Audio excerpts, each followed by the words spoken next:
Alright, we actually haven't learned this lesson quite yet as of Sunday, the 1st of November, but we are getting get there soon, and I figured, hey, why not give you guys a head start and see what's going to be coming up real soon this week. So, two-digit by two-digit multiplication models, and we're going to be doing a lot of these this week and into next week. So, here we go. Area model once again. The area model, once again, is using the boxes, so this one's going to get a little bit more confusing for the kids just because it gets a little bit messy. But same thing as last time. You take your numbers, 74 and 68, and you expand them out. So 70 plus 4 on top, 60 plus 8 on the side. The zeros can get a little bit confusing here. The single digit stays the same though, so you do 6 times 7 is 42. And what I always tell the kids, you got to remember this is your tens place, so this is 6 tens times 7 tens is 42. And 10 times 10 is 100, so this is 42 hundreds. Once again, the shortcut way of thinking about it is this: well, I see 1 0 here and 1 0 there. There's 2 zeros. That's why there's 2 zeros there.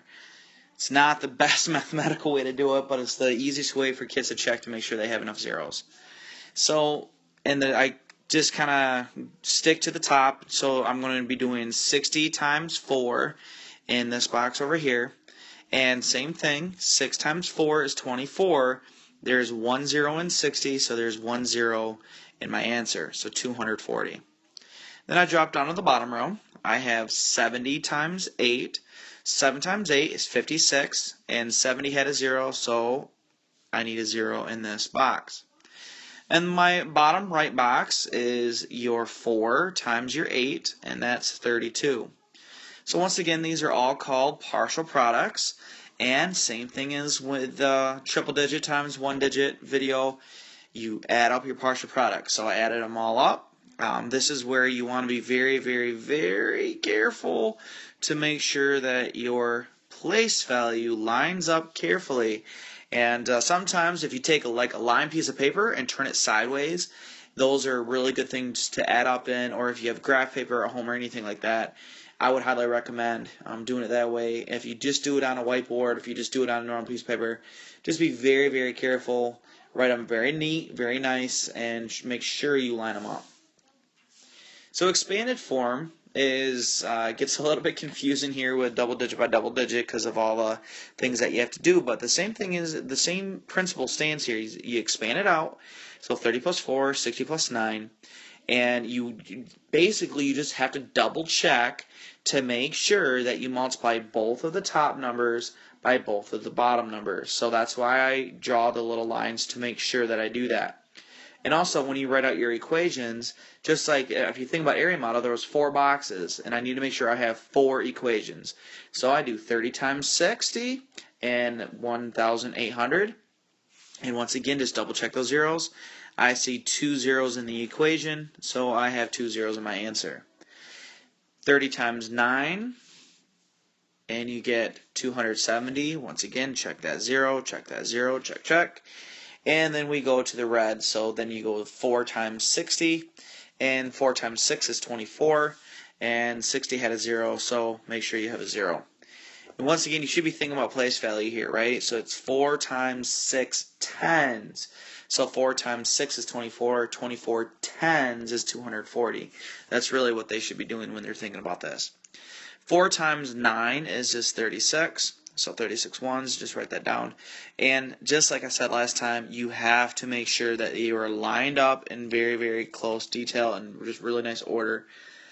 The darker markings are where I carried, and this time I just carried and made new groups below, so I wouldn't forget to add them because my numbers got a little bit close to my line. So just 1,800, 270, 240, and 36 all added up together would be 2,346. The algebraic notation, basically just write them both in parentheses now. You have to expand 52 and 73, so that's what I did. 50 plus 2, 70 plus 3. And just like with the other model, you have to make sure and double check that you are multiplying the 50 and the 2 by both the 70 and the 3. So that's why I draw the lines, just to make sure that I'm doing it.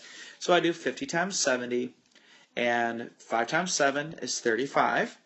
And once again, double check my zeros. So I have 2 zeros in my equation. I need 2 zeros in my answer. And then I do my second jump. I got 50 times 3. 5 times 3 is 15, and with a 0. Or 15 tens, if we want to be mathematically correct. And then I go to my reds, and I jump down below as well. So I take my 2 and multiply it in. So 2 times 70 is 140. And 2 times 3 is 6. Once again, those are my 4 partial products, and you add them up, and you get 3,796. With the shortcut method, I'm going to be very frank and honest with you. I will not teach this to your children this year. I wanted to make a quick video on it just in case if your kids are going to try it at home. But when we get to a double digit, or even in the years past when it was triple digit by 2 digit, there's way too many things to forget and way too many things to screw up.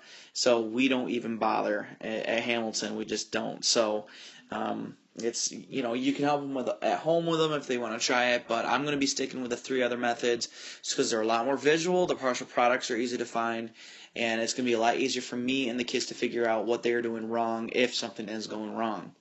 But just a quick review for the shortcut method. Start with the ones place. We do 9 times 2, and we get 18. So I dropped the 8 in the ones place, and I carried the 110 up above, which is the light blue. And then I did the 2 in the 42, so the 2 in the ones place multiplied by the 3 tens of 39. So 3 times 2 was 6, and I added on the light blue 1, and I got 7. So my first partial answer here was 78. The tricky part, which is really hard to explain to the kids, is why you need this 0. And the reason why, when I learned it, you just drop down to 0. Just put a 0 there because this is not a 4 that you're going to be multiplying by. It's 4D. So 40 times 9 is really 360. And so you can put the 0 down there, and then you just move on to your 4 times your 9. And I always thought of it as you just kind of bump over to the correct place value now. So 4 times 9 is 36. You drop the 6 in the tens place, carry the red 3 up above. So that's really hundreds now if you're really keeping track. That's why I said before it gets confusing. But so 4 times 3 is 12, and I added on the 3 that I carried, and that gives me 15. So 1,560. Add those up, and you get 1,638. Just between the fact that you're going to have double carrying up here, plus a 0 that you just have to drop down just because I said so type of deal.